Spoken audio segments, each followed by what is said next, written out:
Hello, everyone. Today is July the 30th, 2024, and I'm trying something new. I've decided to do a video on the cosmic weather, something I've been sharing through Solely Holistic, which is located in Raleigh, North Carolina. And I was doing presentations for individuals and then decided that it might be just easier to do a recording and talk about the cosmic weather for the month of August. So I was doing one for each month at the end of the month for the next month.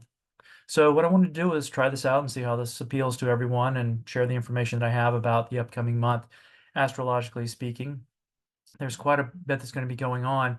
The function of the video is to talk about a number of different things that occur astrologically on an ongoing basis. One of those is transits. That's energy or points that are moving through the sky, and they are in a particular sign and they're applying energy in a particular way.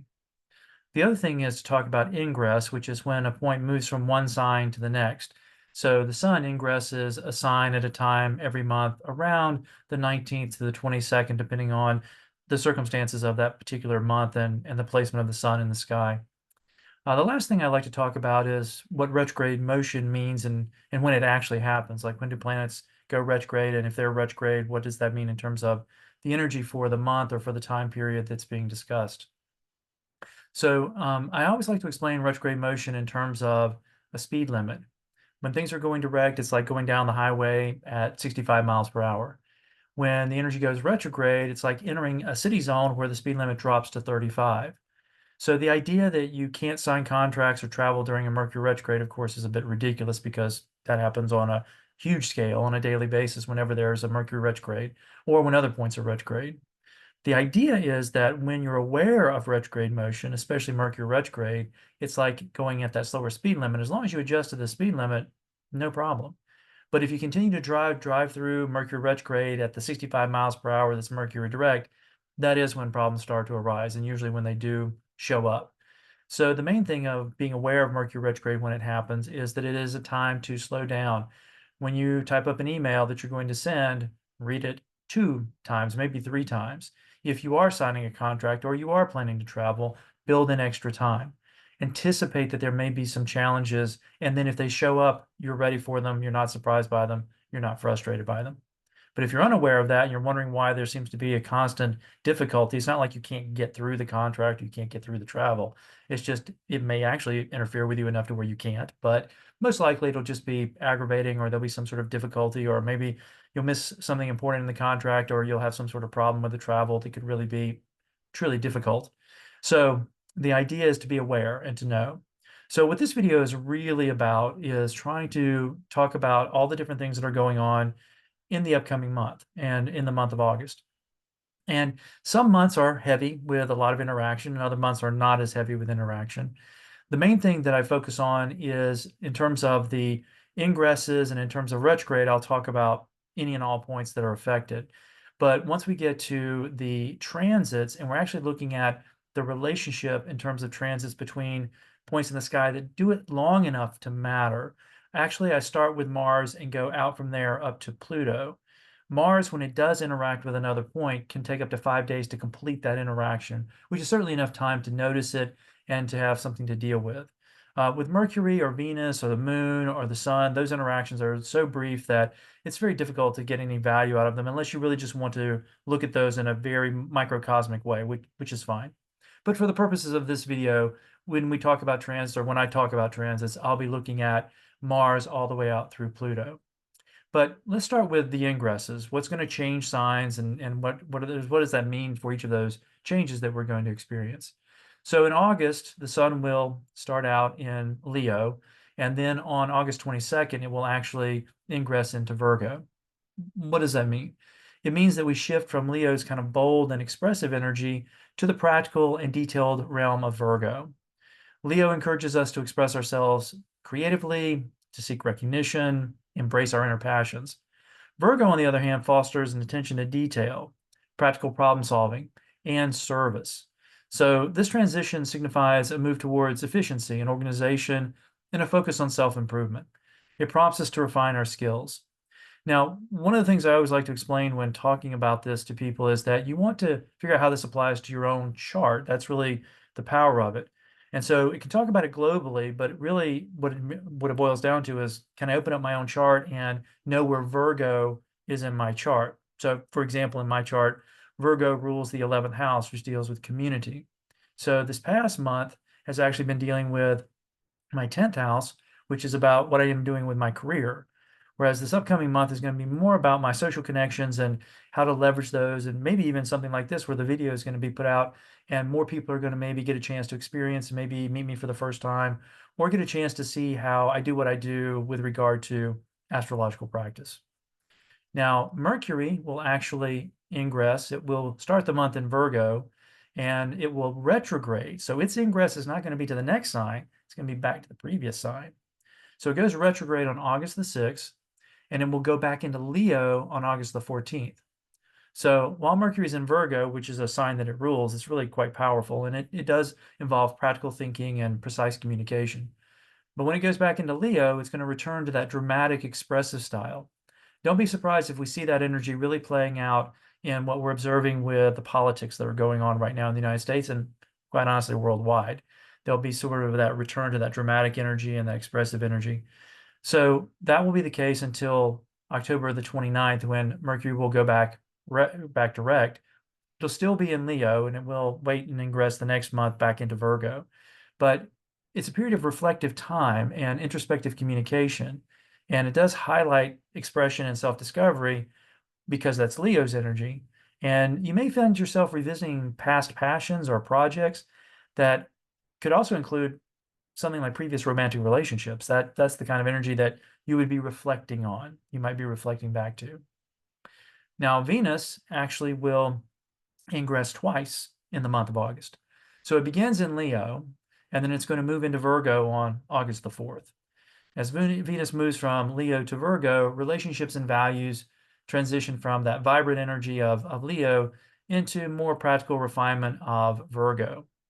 So Virgo's focus is on detail and service and thoughtful gestures. So the shift encourages a more considerable approach to love and emphasizing practical support for your partner or your friends and the importance of small acts of kindness. That's really going to be an emphasis with Venus in Virgo. Now, on August 29th, at the very end of the month, it will ingress from Virgo into Libra. So it'll only be in Libra for a couple of days at the end of the month, but still worth mentioning. So the change will be from the practical refinement of Virgo to the harmonious balance of Libra. Virgo's focus on detail and service will give way to Libra's focus on beauty and partnership and fairness. So this shift will encourage a more balanced approach to love, emphasizing harmony, mutual support, and the importance of actually creating a shared space that's pleasing for the people in your life.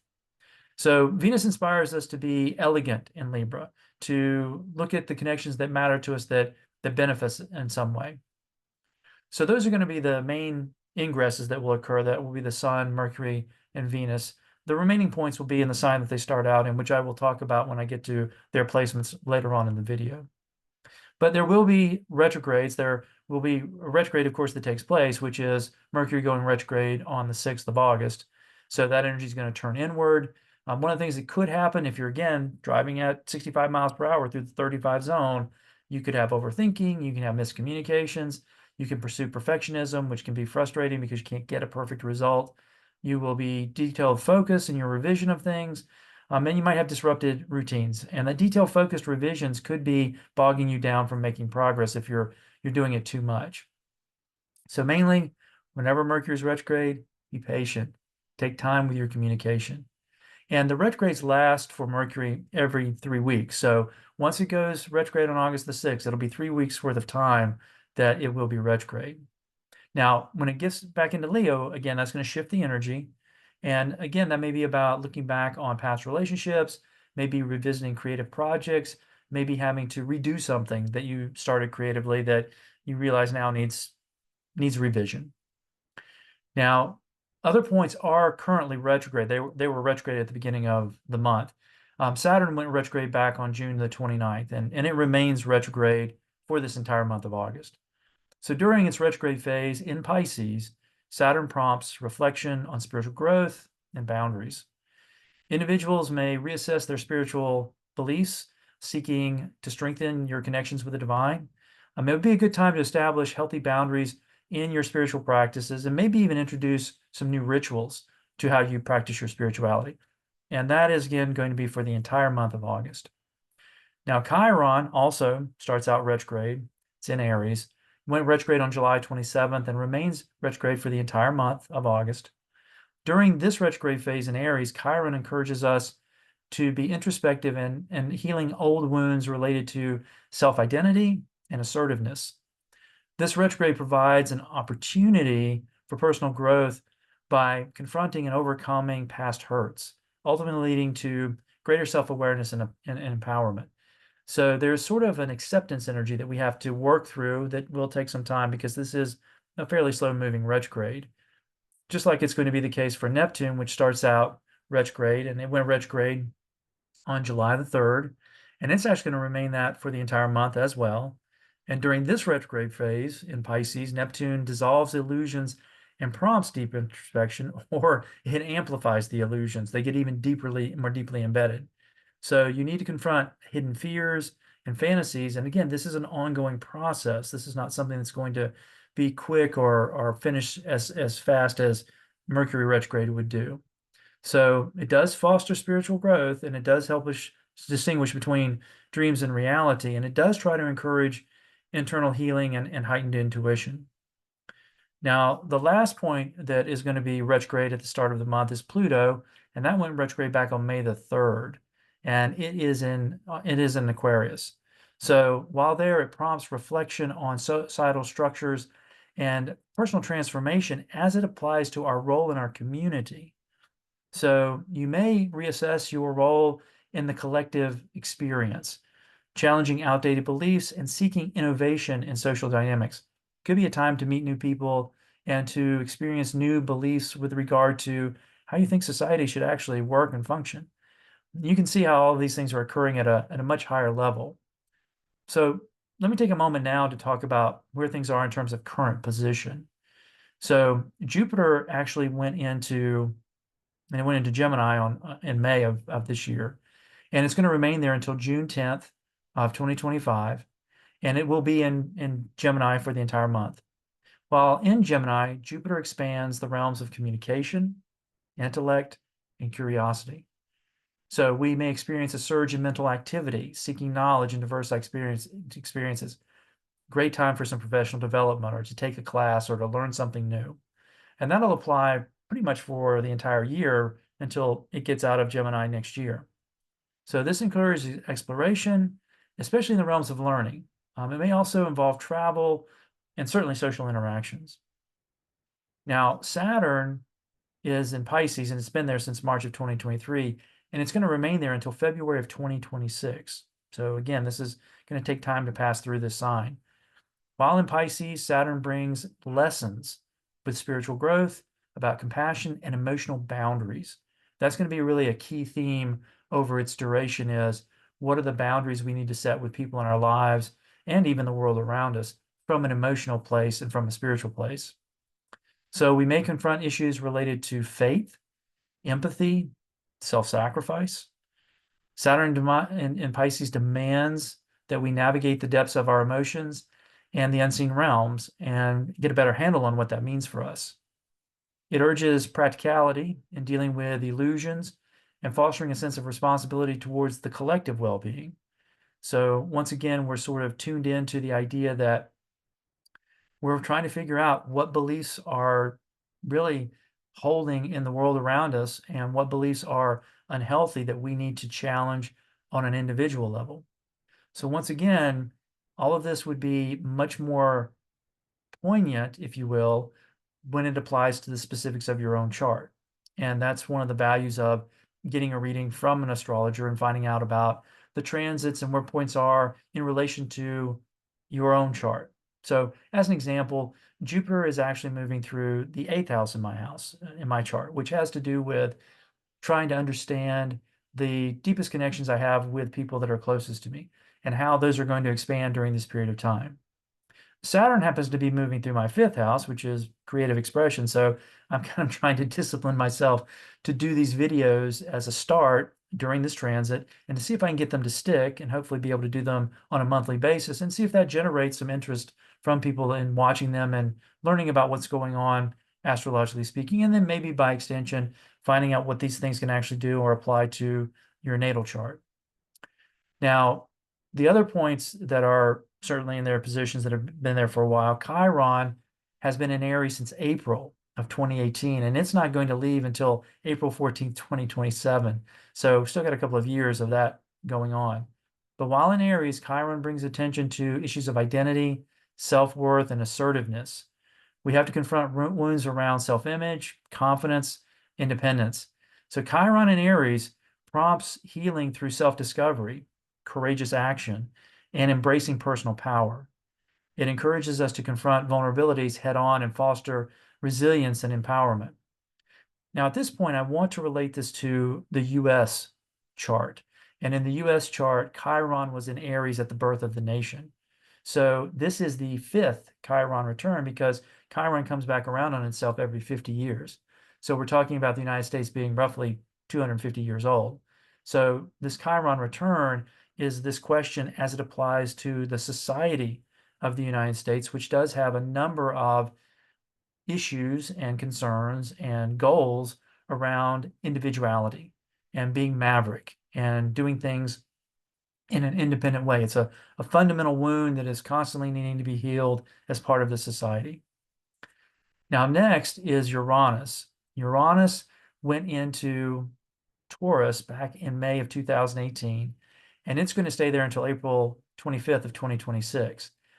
Now, Uranus and Taurus brings innovation to our daily lives. This is financial systems, the way we go about things, the things that show up that are changing society that we'll see whether or not they become permanent or not. Now, what I've shared previously on many presentations is that the last time Uranus was in Taurus was 1934 to 1942. So we're talking about the Great Depression and the lead up to World War II. The main thing that is dealt with is the changes in everyday society. As an example, the Social Security Act was introduced at the time that Uranus was in Taurus. The first check was paid out in 1938. The act actually was introduced in 1935. So daily life changed. Other things changed, of course, because of the war. But the main thing is sudden shifts or dramatic shifts in our comfort zone. What we might look at today would be the emergence of AI, could be the arrival of the electric vehicle and its attempt to become part of our daily lives. These kind of daily changes that are sudden and dramatic, that's Uranian's impact. And of course, we can't ignore the fact that war is certainly a part of this particular transit, as it has shown up in the previous time that it was in Taurus. Now, Neptune is currently in Pisces, and it went in April of 2011, and it's going to remain there until January 26th of 2026. So there's going to be a lot of late ingressing that's going to occur in 2026 and 2027 that's going to be significant as the world shifts with relation to that. Now, Neptune is in the sign that it rules by being in Pisces, so it is extremely powerful. And it was also last in Pisces from 1847 until 1862, which is the lead up to in the first 2 years of the Civil War. So there is a clash of beliefs, and we're seeing that Civil War energy playing out all across the globe. And so what we now have is a situation in which there is a battle of beliefs, and ultimately, when this point reaches Aries, it will be probably something that rises and becomes dominant out of this sort of confusion that's part of what's going on right now. So we'll experience heightened sensitivity, deep connections to the collective, unconscious, but it also introduces escapism, illusion, and deception. So one of the things that's very difficult right now is to, quote, get at the truth. I mean, we've now got, a number of different approaches to, well, what even qualifies as being true? Conspiracy theories are very much getting plenty of airplay. How do we determine if it's a conspiracy theory? What does that look like? And so there's this miasma of belief that's flying around that's having trouble being grounded. Now, what I can offer is I'm glad that Saturn has entered Pisces. I do think that is going to give some grounding energy, and they're both going to actually leave at roughly the same time in 2026, which I think is going to also help us all out. But as to what it's going to be, what it's going to look like with Neptune in Pisces and Uranus in Taurus, it really is anybody's guess. Anybody that's an astrologer that wants to say it's going to be this or that, or predict the election or any of that stuff, they're really reaching, I would have to say. I am comfortable in saying that it's a dramatic time, that the changes that are going to occur that are going to be surprising, but as to whether or not we're going to get, some sort of more enlightened experience with regard to how we run our governments, or whether we're going to go back to a less enlightened version of running our governments. This is where the word dictatorship does come up, or fanaticism, is that it's all sort of in play right now. As to how it's going to play out, these energies, astrologically speaking, are doing their work to get us to a place where we're going to determine that. But we're really not probably going to see a clear answer of that until, certainly in the United States, some degree after the election, but probably not as much as people would like, but we'll be sort of on a path in some way, shape, or form. But once these planets ingress in 2026, and then the final ingress of the other outer planet in 2027, I do believe we'll have some sense of where we're headed. What that will actually look like, we're going to discover that as we go. And then finally, Pluto entered Aquarius back in March of 2023. So it's recently changed signs. Now it will remain there until 2044, but before it completely gets into Aquarius, it is going to have a retrograde phase from September to November 19th. So it will be retrograde back into Capricorn during the period of the election in the United States. So what we can expect is probably a trying to claw back to previous versions of what things look like. Whereas Pluto in Aquarius is going to be about extending new ways of thinking. Now, again, that doesn't mean good. It just means it'll be different than what we've had. And that could be a more freedom pursuing, equality-based, progressive type of change, or it could be going back to a more limited, theocratic, if in some way, or maybe even dictatorial energy, which is we want simplicity. And that is actually something that can occur with Aquarian energies. It can be idealistic in a simplistic way. But for us individually, it is trying to urge all of us to navigate power struggles and integrity and our sense of authenticity. And what does that look like for us on an individual level? Now, the last thing I want to cover in this video is actually the planetary interactions. And so I'm going to talk about it from a week to week, sort of starting with August 1st and going to August 7th. What's happening in the first week of August? Well, Uranus and Taurus will form a relationship called an aspect, a sextile, which complements retrograde Neptune in Pisces. And this will be from the entire month. It'll be from August the 1st all the way to August 31st. During this transit aspect, we can expect innovative and hopefully harmonious shifts in our values and dreams. Uranus and Taurus inspires new approaches to material and financial stability, while Neptune in Pisces enhances our intuition and creativity. This alignment leads to a breakthrough in spiritual and practical realms, hopefully blending imagination and reality. Again, it isn't always guaranteed, but that is the highest version of that expression. Also in that first week, at the very end of it, on August the 6th and going all the way until August the 29th, Jupiter in Gemini will square or challenge retrograde Saturn in Pisces.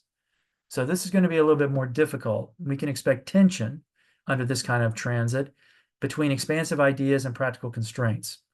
Jupiter in Gemini fuels curiosity and versatility, while Saturn in Pisces imposes limitations and does require discipline. This square challenges us to balance our ambitions with reality, urging careful planning and realistic goal setting. How well we fit into that energy, that will, of course, be free will and choices. But if we can embrace that, if we can actually work with that kind of energy, we'll get the best possible results. So for the second week, August 8th to the 15th, Uranus and Taurus will still be sextiling retrograde Neptune and Pisces, and Jupiter and Gemini will still be squaring retrograde Saturn. But the new thing that will happen is Mars in Gemini will conjunct or merge with Jupiter in Gemini, as well as squaring with retrograde Saturn in Pisces. So this will be pretty dynamic, but it will only last from August the 8th until August the 18th. So it'll be a little bit longer than its normal short 5 days because it's going to be picking up the energy of connecting with Saturn, and it's blended with the energy of Jupiter. So what that means is we're going to face, of course, a situation in which it's going to be pretty dynamic for that period of time. Now, what we can expect with Mars's involvement is a surge in enthusiasm for new ideas and new projects. And we can also expect that there will be some friction that comes with Saturn and Pisces because it's going to test our ability to turn these ideas into practical results. And the challenge lies in balancing both the bold action of Mars and the realistic limitations of Saturn, and then fitting that in with the expansive energy of Jupiter. And so there's going to be a high energy for ambition, but actually getting it to work is going to require some effort. It's not going to just simply be, oh, I've got a great idea, everybody loves it, and watch it go and take off. It's actually going to be something more that's going to have to be about, well, how do we manage that? And again, I can kind of look and think ahead and go, well, what could be expressed that will be creative in my own work that I'm going to need to be disciplined about getting it done, but hopefully could be shared with a wider audience. Now, from August 16th to August 23rd, we've got the Uranus and Taurus sextiles with retrograde Neptune still in place, Jupiter and Gemini squaring with retrograde Saturn still in place, Mars and Gemini conjunct with Jupiter and Gemini and squaring with Saturn still in place. But we do get something new. Mars and Gemini sextiles or complements retrograde Chiron in Aries, and that's going to be the normal 5-day period from August 20th to August the 26th. Thanks to this transiting aspect, we can expect a surge also in energy for personal healing and self-improvement. Mars in Gemini does harmonize through the sextile with Chiron and Aries, and it is going to try to enhance our ability to address past wounds with renewed confidence and resilience. Thus, this combination helps lead us to, hopefully, greater self-discovery and internal growth. Now, at the end of the month, from August 24th to August 31st, nothing new is going to show up, but the Uranus in Taurus sextile with retrograde Neptune, that is still in play. Jupiter in Gemini squaring with retrograde Saturn, still in play. Mars in Gemini sextiling with retrograde Neptune, that will carry over. And then Mars in Gemini, the square with retrograde Neptune, that is actually going to be at the very, very end of the month on August the 29th. So I misspoke, which is to say there will be one final introduction. It'll be at the very end of the month, and it will go into September. And that aspect of Mars and Gemini squaring with retrograde Neptune, that's going to bring confusion actually and challenges in pursuing goals.